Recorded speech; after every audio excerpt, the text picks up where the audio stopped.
नक्सल मुक्त भारत पर एक कार्यक्रम का आयोजन होता है जिसमें मुख्य अतिथि होते हैं गृह मंत्री अमित शाह। वहीं पर तब डीयू के वाइस चांसलर योगेश सिंह का एक ऐसा बयान आता है जो विवादों के बीच घिर जाता है। उन्होंने कहा कि आजकल नक्सलिज्म जंगलों से निकलकर हमारे कॉलेज और यूनिवर्सिटीज तक आ गया है, जहां पर विद्यार्थियों के मस्तिष्क को क्रिमिनलाइज किया जा रहा है। उन्होंने जेएनयू की 2016 का भी घटना का जिक्र किया और उन्होंने पिंजड़ा तोड़ मूवमेंट, जो कि छात्राओं के स्वतंत्रता और हॉस्टल संबंधी टाइम से रिलेटेड था।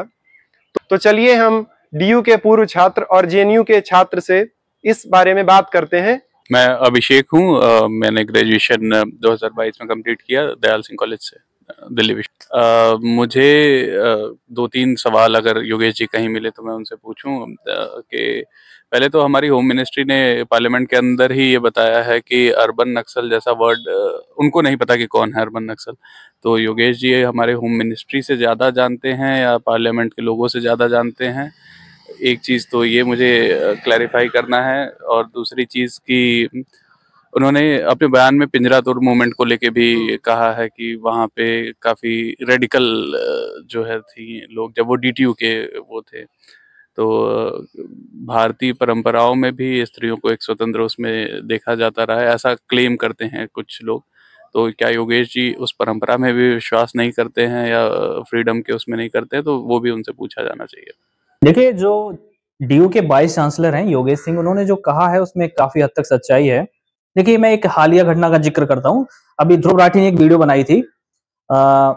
एक अभय सिंह नायक करके एक व्यक्ति था जो एयरप्लेन के अंदर जाता है और अल्लाहू अकबर का नारा लगाता है। ठीक है, तो एक जो आम इंसान है जिसको उसका नाम नहीं पता है, उसके तो दिमाग में यही जाएगा ना कि ये मुस्लिम है। फिर जब उसका नाम सामने आया तो नाम था उसका अभय सिंह नायक। तो ध्रुव राठी ने वीडियो बनाई कि देखो कैसे हिंदू जो है इम्पर्सनेट करते हैं, मुस्लिम बनने की एक्टिंग करते हैं ताकि मुसलमानों को बदनाम किया जा सके। लेकिन जब उस पे किसी ने फैक्ट चेक किया तो पता चला कि ये अभय सिंह नायक तो एक माओवादी था जिसका एजेंडा ही है कि कैसे देश के भीतर एक ऐसी भावना पैदा की जाए जिससे आपसी कलह पैदा हो दो समुदायों में। तो उनका जो कहना था अभय सिंह जी का कि बच्चों को वो टारगेट करते हैं ताकि वो अपना जो उनका एक मिशन है, जो वैचारिक वो युद्ध लड़ रहे हैं, उसमें वो कामयाब हो सके। देखिए, एक शकुनी था महाभारत में, उसने कैसे मतलब बर्बाद कर दिया।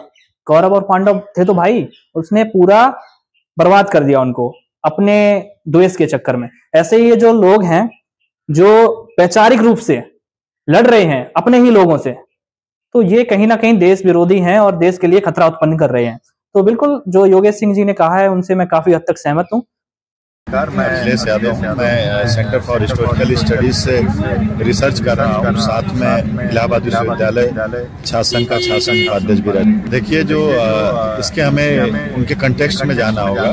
पहले यह देखना होगा कि यह जो कुलपति महोदय हैं किस विचार परिवार से आते हैं। तो जो कुलपति महोदय हैं वो आरएसएस की शाखा से आने वाले व्यक्ति हैं और आप देखेंगे कि आरएसएस अभी 100 साल अपने पूरे भी किए हैं और इसके साथ साथ आरएसएस ने किस प्रकार से विश्वविद्यालयों में एक वैचारिक कब्जे की ओर आगे बढ़ा हुआ है, जिसमें कुलपति से लेकर रजिस्ट्रार तक, चीफ प्रॉक्टर तक और इनकी कोर्ट एंड कोर्ट शाखाओं से आने वाले व्यक्तियों को प्रोफेसर बनाने तक की इनकी जो एक यात्रा रही है वह आज एक नया स्वरूप ले ली है।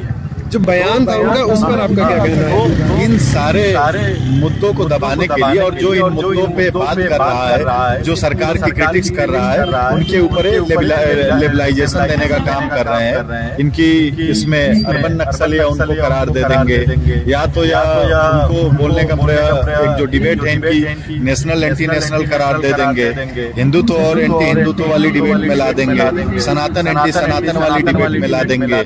तो आप देखेंगे कि इसी तरीके का एक हमला जस्टिस बी.आर. गवई पर भी हुआ है, जिसको की पूरी डिबेट को सनातन और एंटी सनातन की डिबेट के फ्रेम में लेकर के आ गए। तो